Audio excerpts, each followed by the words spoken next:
indicating that it might return to Parliament during the September sitting. What's your view on the Bill 7? First of all, I want to say this with a lot of sadness. I see a lot of arrogance and pride on the part of the UPND. First of all, you are a leader for who? You are a leader for the people. Yes, yes. If the people you lead says that we don't want, this we don't want, you have no choice but to succumb to the needs of the people. In this case, when the UPND embarked on this constitutional amendment process, every major stakeholder has been saying no. When we talk about the people of Zambia, they are represented by these stakeholder groupings. The church mother bodies have said no. The entire civil society organizations have said no. When we talk about the civil society organizations, at some point we had organizations like NGOCC that have supported the UPND, but they realized that no, this is wrong and changed. We are talking about the Law Association of Zambia. We are talking about all major stakeholders saying no, you can't proceed. The adamance, the insistence by the UPND to proceed is based on pride and the arrogance of the numbers they enjoy in Parliament. Because you see, what the Constitution entails in terms of amendment is that the people must be consulted. The legitimacy of any constitutional amendment comes from the people. The people must be able to say, proceed with this and that and that. The fact that you jumped the gun, you ignored the people, you did not want to get a submission from the people, means you are arrogant and proud for nothing. That is why the Constitutional Court has now come in with a cane to whip the UPND and say, look, this is unconstitutional. Now, in a normal country, the UPND would have withdrawn that bill completely because it has been ruled offside by the Constitutional Court. In other countries, that same ruling of the Constitutional Court means the government abrogated the Constitution. Abrogating the Constitution is such a grave matter that in other countries we have seen the president being impeached. But for me, I'm not suggesting let's impeach the president because he has a very short period of time to go. But we are saying it is dangerous to continue to act arrogant and proud, because the end result is that now you have the courts labeling you offside. Because of arrogance, the UPND have refused to withdraw the bill. They've simply deferred it. Last Friday, I asked the Vice President, shouldn't you now be withdrawing this bill from Parliament completely? Because you see, we've learned the bitter lessons when we were enacting the cyber laws. The UPND decided to hoodwink the citizens, okay, by temporarily deferring the bill, only to bring it when everybody was busy with other things. We know for a fact that the UPND, by their insistence not to withdraw the bill, are going to bring this bill at the, through the back door. We know the reason why the UPND have gone to court is because they are now preparing themselves to bring this bill back to Parliament. The question still remains, why is the government choosing to be arrogant? Because the Constitution, Showstar, is such a sacred document, you cannot attempt or open it up without getting the blessings from the people. From the people. How should we proceed with how should the government proceed with this bill? If the UPND are so insistent on changing part of the Constitution, they must go back to the original process. Constitute a technical team by the powers vested in the president through the Inquiries Act. Since the times of Kaunda, there's never been any government that has attempted to amend the Constitution without a technical team that goes around the country to get submissions. Actually, the submissions should be coming from the people. I saw the president say that everybody has changed the Constitution, and why just him? Are we standing against him? Are we seemingly standing against him? Well, what is the problem? The president is. Why do you hate him so much? The president is being, economic with the truth. What he failed to say in that statement is that the other previous governments that have been allowed to amend the Constitution did the right thing. They constituted a technical team. that went around the country to engage the people. He jumped the gun. They decided to ignore the people. They decided to ignore the powers of the people and decided to proceed with whatever it is that they decided in their bedrooms. Because at one point the president said, we have made a decision of what must be amended. With who? Themselves sitting in their boardrooms as if they are amending their party constitution. So the president is not being fair to the Zambian people and to himself, because he is failing to accept that he jumped the gun.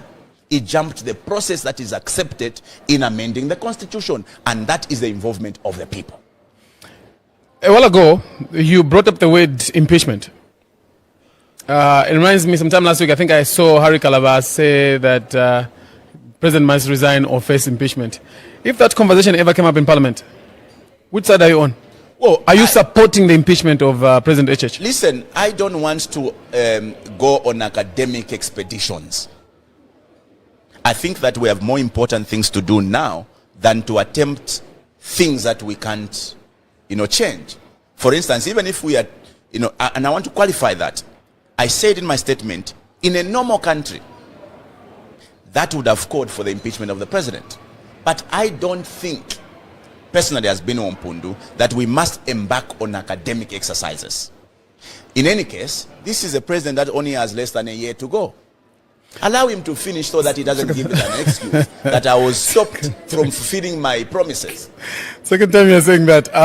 Do you believe President Hakainde Hichilema will win next year's general elections? The president cannot win the next election, save for if he manipulated the elections. Because to win an election, you need the people. He cannot win the next election. He cannot win the next election unless the elections are manipulated. He can't. He would win where? Okay, I'll come there. I'll come here. I'll come there. Say, for instance, he won't win. Give me 3 names that are likely to win outside him. Don't look at the names. The Zambian people will win. Now, this is a mistake that you are making, and many people... Because the Zambian people have to collectively give someone that power. Who are they likely to give? I will help you understand with the this. people that are there right now. I will help you understand this, and I hope the listening public would understand this. There seems to be a growing conversation around us not having an opposition strong enough to remove the president. Yes. Far from it. This is one of the times when this country has the strongest opposition. This time. Right now? Yes. Compare this time, 2025, to 1990. In 1990, when Kaunda was in charge, Kaunda, by the way, was a strong person. But Kaunda, wherever you are seated, there will be vigilantes watching out for you. All right? He was so strong, coupled with the fact that there was only one party in government, or there was only one party. All right?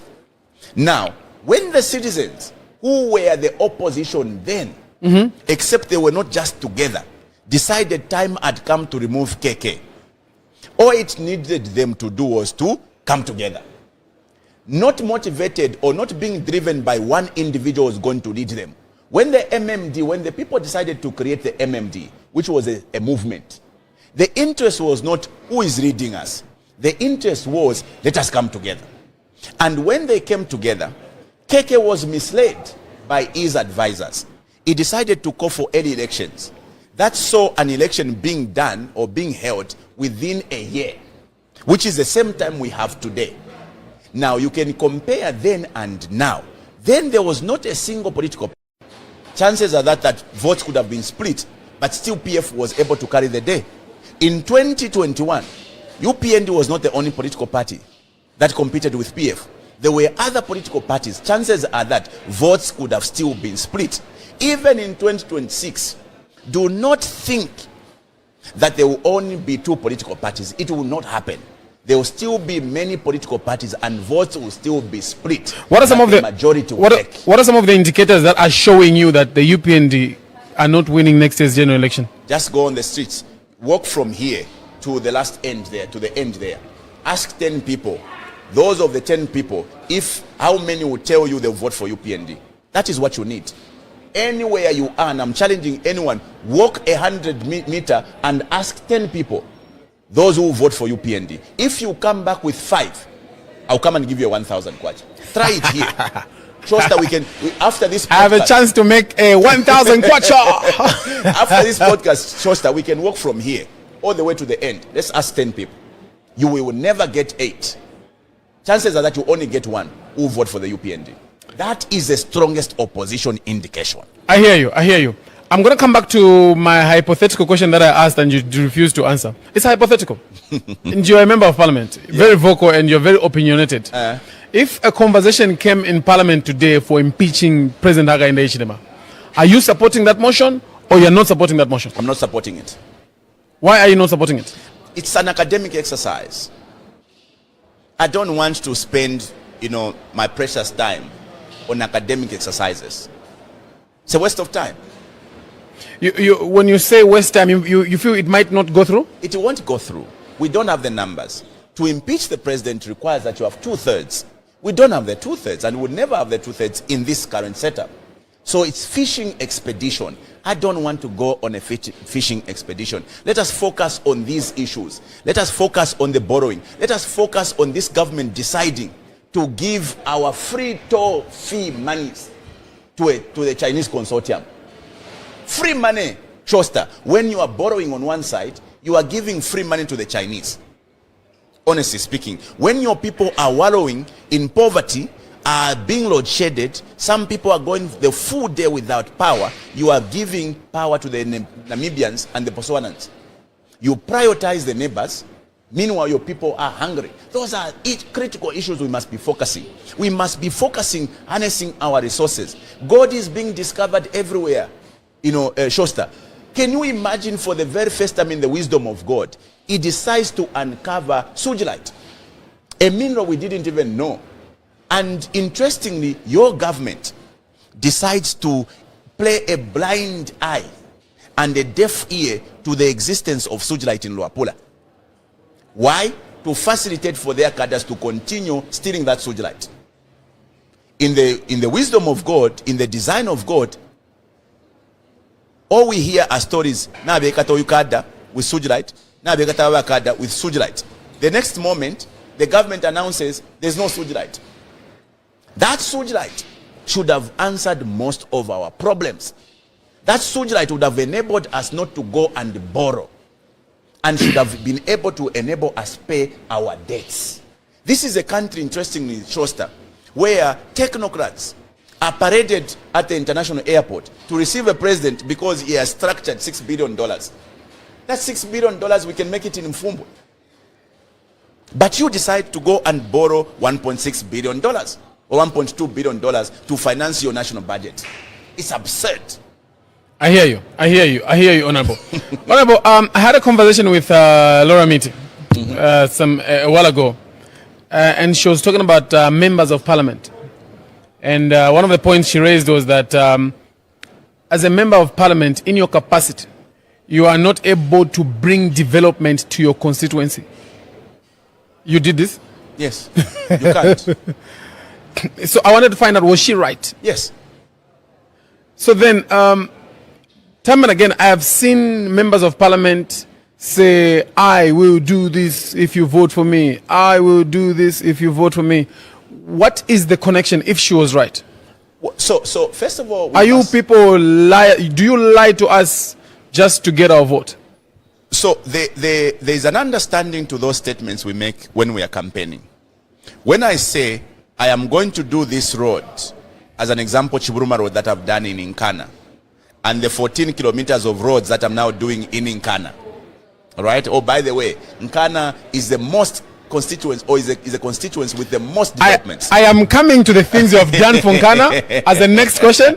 Right now, please. So the promises are based on the fact that part of our role as members of parliament is to go and represent our people, represent their needs, to go and lobby. But you must understand the primary role of a member of parliament is to be sitting in parliament. That is why we are here in Lusaka from Monday to Friday, not in the constituents, because our primary function or role is to legislate. Ukupanga mafunde. Secondly, is to hold this government accountable. We provide oversight over the executive. Thirdly, is to represent our people. And fourthly, is to appropriate the budget. 4 functions. Ukupanga mafunde legislating. Number 2, holding this government accountable for their decisions and indecisions, for their failures and successes. Thirdly, is to represent our people. And fourthly, to appropriate the budget. So when we are campaigning, we campaign making promises on the basis that when I become elected, I am going to be lobbying for development. All right? So as the case would be in point, when the people wanted the road in Nkana Chiburuma Road, I promised them I'm going to bring you a road because I knew part of my responsibility would be to go and lobby. And you saw me in the first months of my being in parliament. Every single day I kept on singing Chiburuma Road, and government brought Chiburuma Road because of my constant pressures. What are some of the, give me 3 things that development that you've brought in Nkana, or that you're doing right now? So, compared to many other constituencies, Nkana boasts of the most project in terms of road infrastructure. Right now, we have done 7.8 kilometers of a road called Chiburuma Road. The first ever concrete road in Zambia is in Chiburuma Road. If you drive through Kitwe, this used to be a very thorny issue, the dilapidated Chiburuma Road. Today, I have given it to the people of Nkana.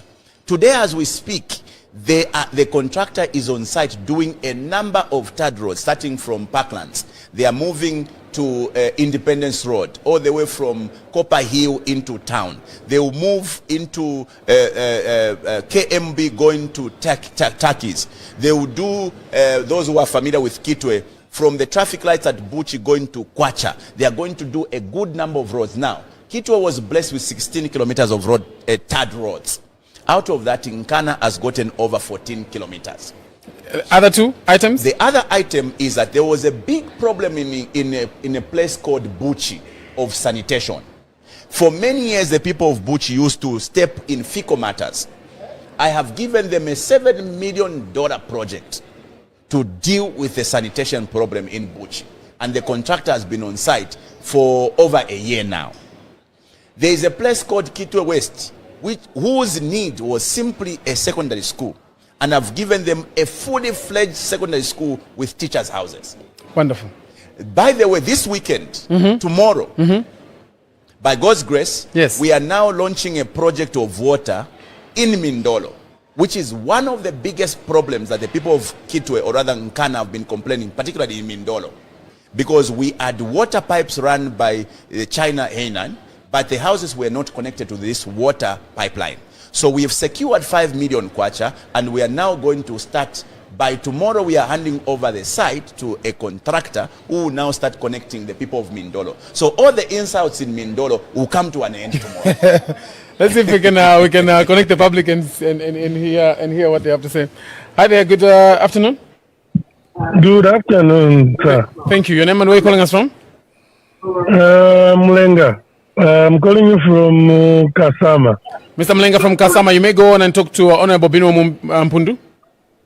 Yes, Honorable, how are you? Bwino ba Mlenga mshanu Kasama kulishani. Kulifio bwino. Tuwate. I'm following, and what you are explaining, it's making a lot of sense. Thank you, sir. But Honorable, kwa tefano mchinji balimu. Language ile mu parliament ile Afrika. I think you can do better. Tunashekwa ini. Munasheko. Okay. Kairi fefera ite nomba. Twalambo kumono kutira di parliament takwa bamuchinjiyo. Okay.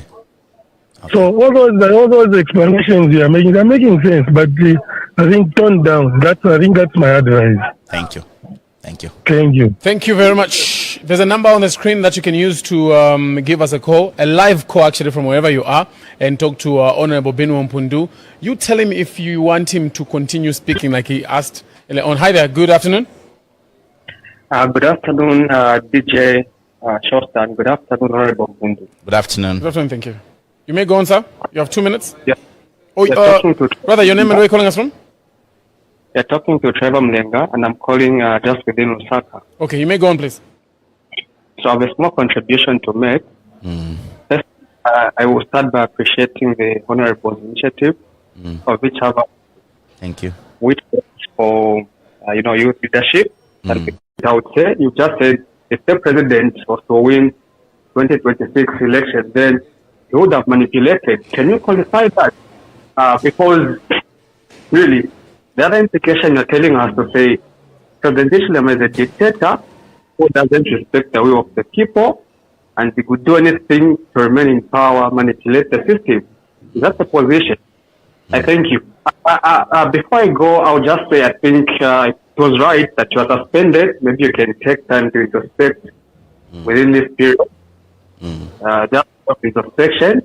It's very important that the way you handle yourself there, where you are, you should show inspiration, because really, as citizens who follow you, who look up to you, and then we're seeing the behavior in smooth way, you are lawmakers for that sake. You are going to protect and defend the Constitution, but how are you going to do that when the behavior is unbecoming? And they say too much of everything, not good. I thank you, Honorable BINWELL MPUNDU. Blessed day. Thank you. Honorable, maybe you may just respond quickly before we get to concluding the program. I think that the two callers have made very valid contributions. The acknowledgement that I am doing the most in representing the Zambian people, except they are not comfortable with some of the reactions in Parliament. I think it's a genuine call. Going forward, I think we need to introspect. How I wish that we can go further, like I've said, to ensure that Parliament becomes a noble house where everybody respects, others. Because you cannot ask for respect from one end, and you are not calling for respect from the other end. How I wish Bamlenga and the gentleman who has called can equally begin to make the same calls to the UPND. Because respect is earned. It is not forced.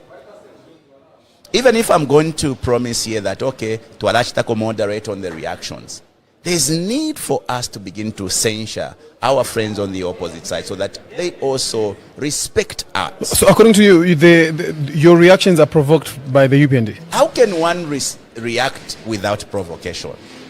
A reaction is always out of something.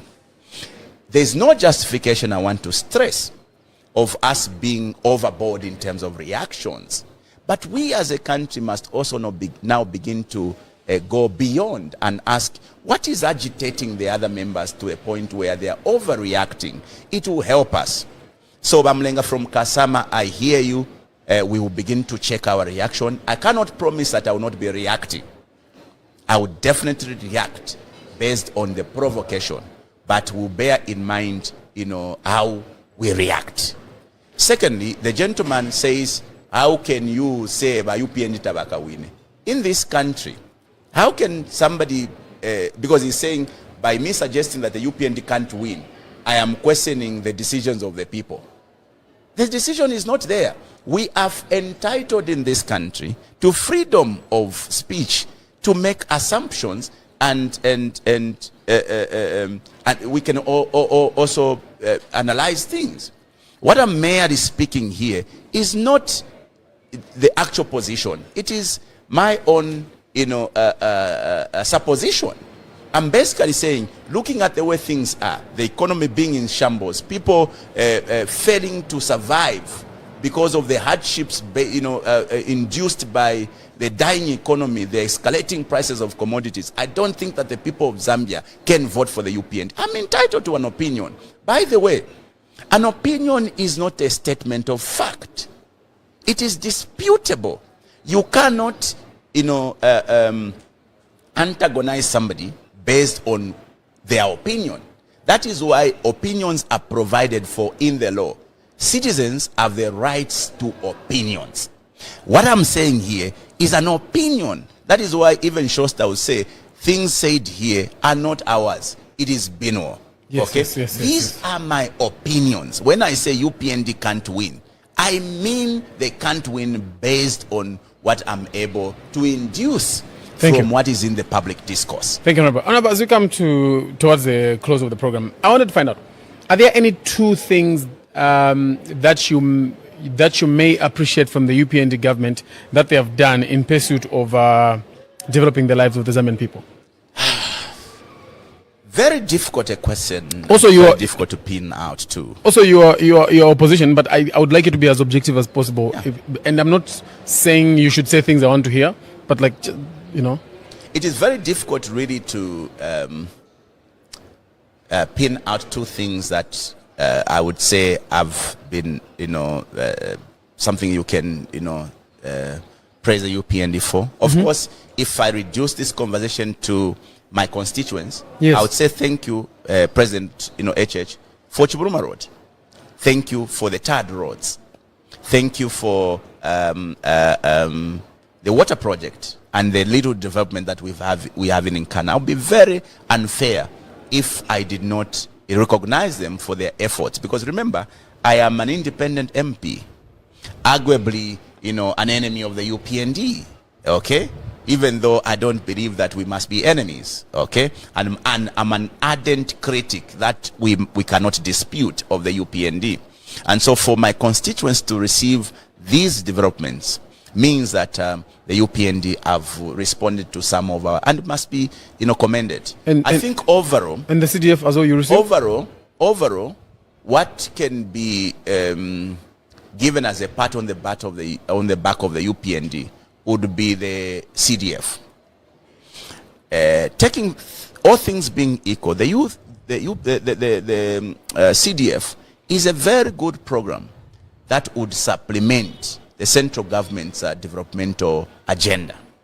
The challenge, however, has been the CDF does not, take into account the different complexities in terms of constituencies. There are some constituencies that cannot develop with the CDF. As an example, Nkana. A CDF in Nkana is more like an insult because of our needs. Our needs are bigger. Here I'm talking about a project that is costing us $7 million. $7 million is almost 170 million kwacha. 170 million kwacha in terms of the CDF would be 10 years of the CDF attending to one problem in one ward. Okay, which is why we should be looking at different scales of needs. Nkana may need more. That is why we need the central government and not rely entirely on the CDF. But that is not to say the CDF is nothing. It is obviously answering to some of the deficiencies in terms of development in other constituencies, particularly rural constituencies. Because in rural constituencies, when you do a 1x3, people there will be jubilating. If you do a 1x3 in Nkana, it's just a drop in the ocean, or amounts to nothing compared to their needs. They need water in Nkana, which is expensive and an undertaking. They need TAD roads, which is an expensive undertaking, because, by the way, you need 10 million for a 1 kilometer of TAD roads. Now, these are things that would be far-fetched in terms of applying the CDF, which is why our prayer has been CDF should always be supplementary to the overall central government developmental agenda. So that's one thing I think we need to commend them for increasing the CDF. The free education policy is also a very good, program. Even though you must understand in context if it could have been done better, because the actual meaning of free education is that parents should not be spending anything. If you look at how much parents are spending today in terms of transporting their children from home to schools, in terms of books, how much books now are fetching because of the escalating prices of commodities, in terms of how much parents are paying for uniforms, books and bags, the costs today is far on the part of the parents compared to yesteryears when they could even pay 200 kwacha per term. So when you look at that, you realize that this good program called free education could have actually been done better if we had gone, far and beyond. Because the actual meaning of free education, ask our parents, meant that children just goes to school and everything is provided. So you would rather you would want a situation where the government is providing uniforms, bags, books. That used to be free education. Then ask your parents, Showstar. It meant a child must just go to school and everything is provided, books, uniforms, So and everything else. Wouldn't you appreciate maybe that this is maybe a starting point and maybe the next stage we could get there? That is why I have said it is one of the programs that we should obviously be able to say, well done here, but it could have been done better. Remember, there's also an aspect of compromise on the quality of education, because now you have freed the space for everybody to jump into the school, but you have not attended to the infrastructure needs. In some cases, you have not also attended to the gap in terms of teacher enrollment. All right? So these are complementary. You do this, you must also do that, so that this now is, perfected. So these two things, CDF as well as free education, is something that I think we can't take away from them, even though the bureaucracy around CDF is something that we have been singing about and could have been done better. There are projects in my constituents, as an example, that should have been done in 2022. Up to now, they've not been done. This water project we are launching tomorrow could have been done a year ago. Now, when a year elapses, a project could have been quantified based on the prevailing rates of goods and stuffs. 1 year down the line, the prices of materials will be beyond the roof. As an example, one day we wanted to buy a compactor. 1 year, 2023, we wanted to buy a compactor. But because of bureaucracy, 1 year down the line, we still were buying that, a compactor, but had to add 250,000 kwacha from the initial budget because of the time and what. So bureaucracy is one thing that they must do. In short, these are good programs, but they can be made better or perfected. Honorable, as we come to the close of the program, is there anything you'd like to tell to the Zambian people that support you, that are watching this program? First of all, Showstar, I want to thank you sincerely for this opportunity, because it helps us to clarify a few misunderstandings. It also helps me to listen to the voices that otherwise I would have not heard. And I take away one thing: the lamentations by my followers, those who have been appreciating what I'm doing. They are suggesting that we need to moderate our reactions in Parliament. I think that it is a valid concern. I take that away, and going forward is something that we have to continue working. I cannot promise the people that we'll completely stop reacting. That has been very clear. But I will moderate that. But also, let me also mention that we've reached a place as a Zambian people where we must not keep quiet over the decisions and indecisions of government. We must continue to interrogate this government, not because we hate them, but because we want them to do better. Now, in a space where voices have dimmed or have been silenced, you need every little voice that is speaking. You need to support it, because when that voice is gone, trust me, you will long for that voice. And I am not a sangoma. The moment some of us will stop talking, you will miss these voices, because in a hostile environment like this, you need the brave men to be able to stand up and say, hey, wait, this is not right. Okay? So time has come for us as citizens to begin to pay attention.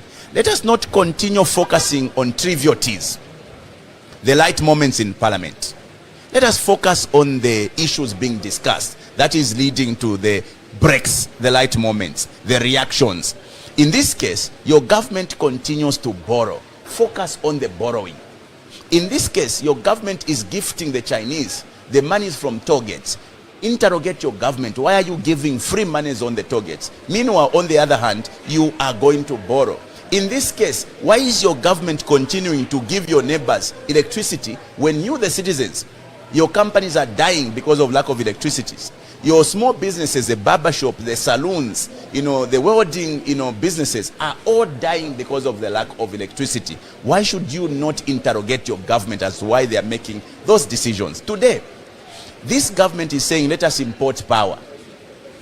Meanwhile, in the importation of power, you ask people to adjust their belts by way of you increasing tariffs. Meanwhile, the information suggests that there's a middleman in the importation of power. So you are taxing the citizens so that you can finance the middleman. Today, your government, to finance a supplementary budget, has to introduce more taxes that are going to hurt you more.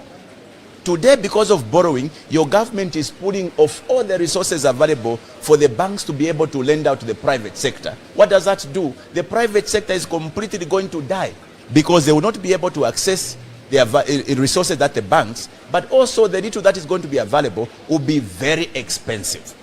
These are things that we must be discussing and not zero in to the light moments or the trivialities of the conversation.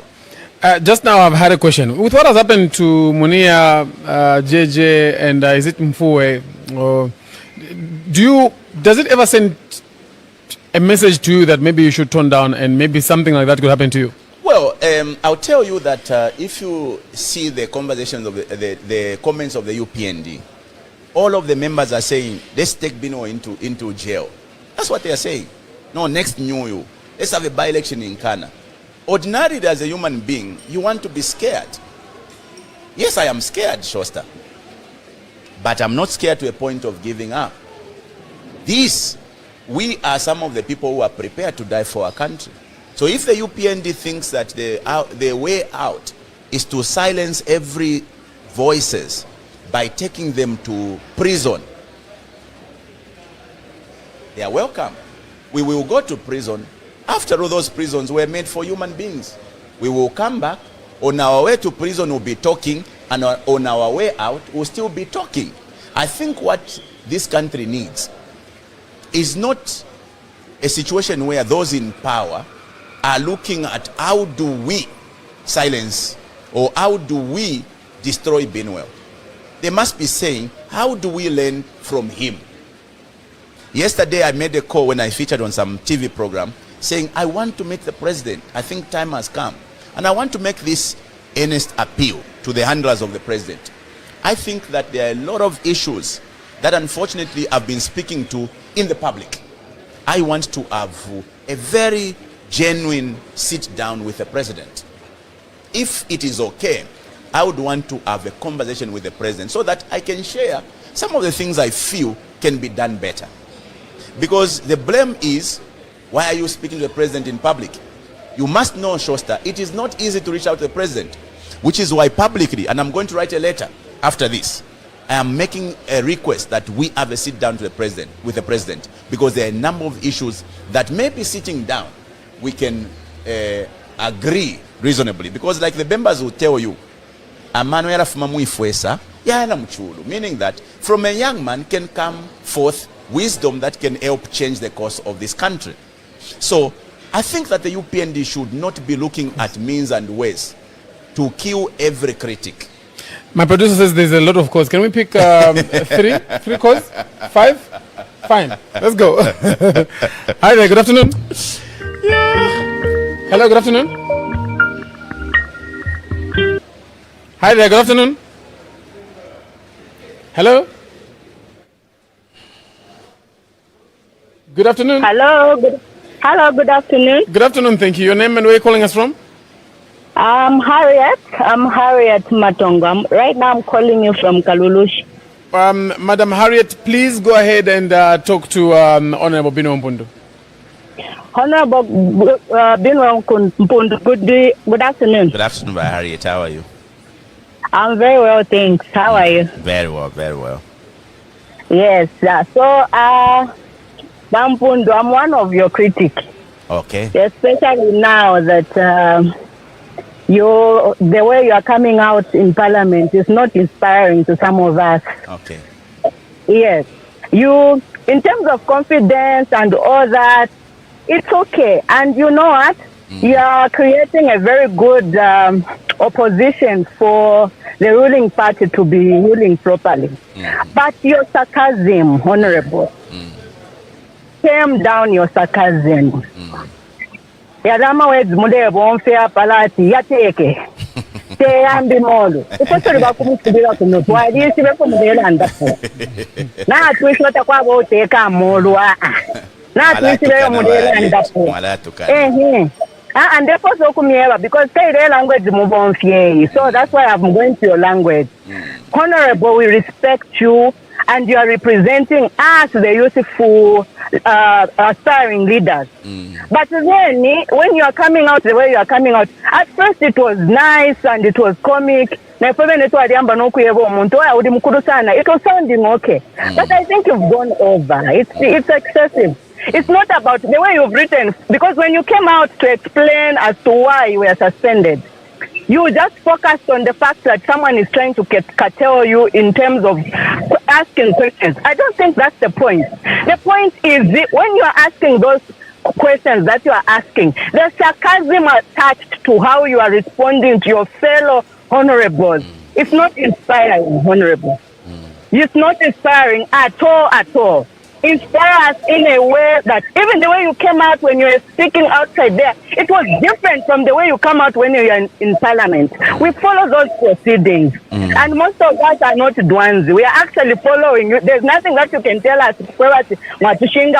No. If on there and UPND, yes, but come out in a way that is inspiring to us, the young leaders. Harriet, his concern is that what you see mostly is a reaction. What about the people that are provoking the situation? What do you have to say about that?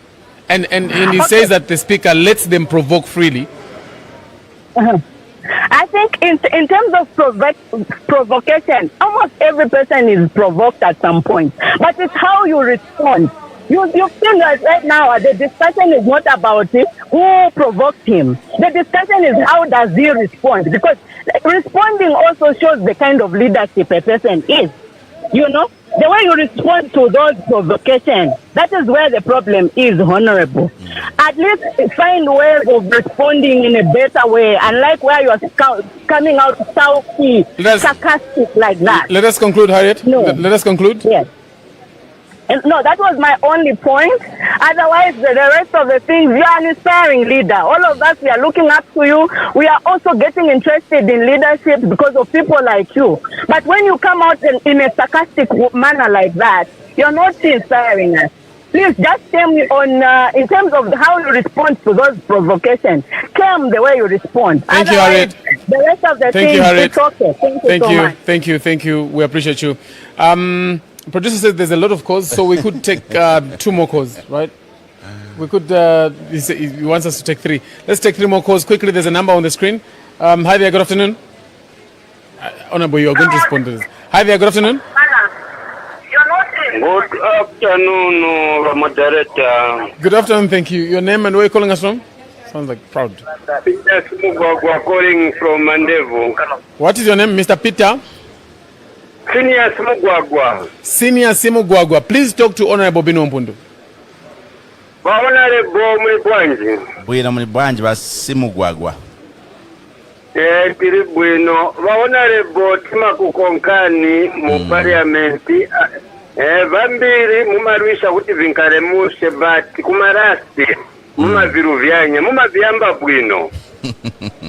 Kai muja mpariamenti wa honorable tinakutumani kuti mukaende mukatisevenzere vamechi kupasani kuende mukakambe bati mukafika muja jamaa yamene mumasevenzesa muja muri vantu vakuru tizo vati naye mwendimo vakuru muja muri Nkana bati jamaa waja yamene yanachokako last week yapo si last week ni yamene wiki yamene munauza vaja sininga akambene kwatu ni chintu chovuta ni sitinga kambe pa museum bati ajasiana timbese mushe na yambiri yamene umatiku checks and balance machita bwino bati maendu maruvyanya mwaona tima ukumbwani mwamene muchitira vindu bati kumalasi ndiye kwamene umazisokoneza chabe vantu vakuru oronsaizi tivatukaniwa bosi nikukamba nawo chemuchemuchi noti chakuti chako bwanja ija ndiye amene umatibweza mumbuyo Gwagwa yamveka Nkani ziko mumandi yamveka Nkani. Thank you very much.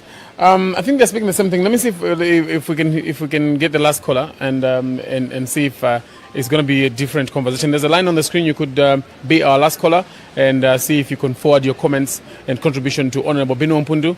Hi there. Good afternoon. Hello. Afternoon, Showstar. Good afternoon, thank you. Your name and where calling us from? This is Salah Colinium calling from Copperbelt. What's your name, sir? Salah. Okay. Salah from the Copperbelt, please go ahead and talk to Honorable BINWELL MPUNDU. Okay, afternoon, Honorable. Good afternoon, Salah. How are you? I'm okay, Honorable. I believe you know me, huh? Yeah. Yeah. Yeah, I know. Don't worry. Salah, you have 2 minutes. Please go ahead. Okay, the program is going smooth and it's nice. And Honorable, we congratulate you. Thank you. Because we understand your outcomes and whatever that you want to talk about, which are correct points and positive points. The problem that I think people mostly are getting is that they're only talking about the bad side of what they saw. But we are not talking about what we understand from what we are talking about in Parliament. So it has brought my attention. I would love the Honorable to teach me so that some other people may also know. I want to ask Honorable, I heard from your speaking that when we are doing a budget, the government insists on getting again money on borrowing basis, right? My question is, as a nation, are we not making money so that we can budget for our budget? Then later on, if we are out of stock, then we can get credit.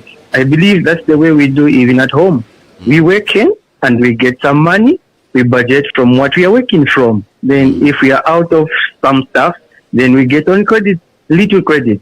Now, as a nation, are we not making enough money to conquer or rather to maintain our budgets rather than borrowing always? That's what I want to learn from there, sir. Thank you. Honorable, thank you very much. Thank you. Honorable, I'm going to ask you to respond to these questions and then we can wrap up. I've kept you for a long time. Okay, so the two callers, Harriet and Simugwagwa, same sentiments as the previous callers. Moderation in terms of our responses. I think that I've done the needfuls in responding to that issue. We will always watch out to the amount of reactions that we put out. Again, I want to stress that is not a guarantee that we will not react. We will still react, but we will moderate our reaction and hoping that our citizens can now begin to also interrogate the provocation. Because if you are going to be focusing strictly on those who are being bullied, you are leaving the monster, the bully. I think that people should also begin to sympathize with those who are being bullied. Interestingly, we are a people in Zambia who turns the victims into villains. When somebody is bullied, hello babu lady we. Remember, kuri bully, there's a criminal, there's an aggressor. Shouldn't we also be taking time to also begin to focus on the aggressors? That is how we can end, because you see, there's never a reaction without aggression. There will never be. So you can't just be moping minus closing the tap. Exactly. Let's close this tap. We don't need to be moping. Also, can we spend more pain on the citizens? I think that government has an opportunity to be able to raise more revenue through natural wealth, as the case we have spoken about, the gold resources, the sugilite, and many others. This government can be like Burkina Faso. Burkina Faso has been able to pay off all its debts. Mali has been able to pay off all its debts because its government focused on harnessing their mineral wealth. Doesn't Zambia have that resource? We do. But what are we seeing? Your government is focusing on gifting all that mineral wealth to the foreign entities. In the end, they now go to now strangle the citizens by way of taxes. Let's conclude. Nababu alwafele will now be struggling. Ukunwa kasolero nombala alundako. Meanwhile, umuntu afuma mkuchula, after the day's hustle, you want to now calm yourself down. You now have to worry about the price of your alcohol. So this government can, if it prioritized harnessing these available resources, can do better than continue to strangle the citizens by way of taxes and also continue to engage in more debts, thereby shifting the burden to future generation, which is why we, as a young people in the movement, are saying we need to depart from this way of handling our national affairs. You can't continue to borrow in the midst of plenty of opportunities by way of mineral wealth.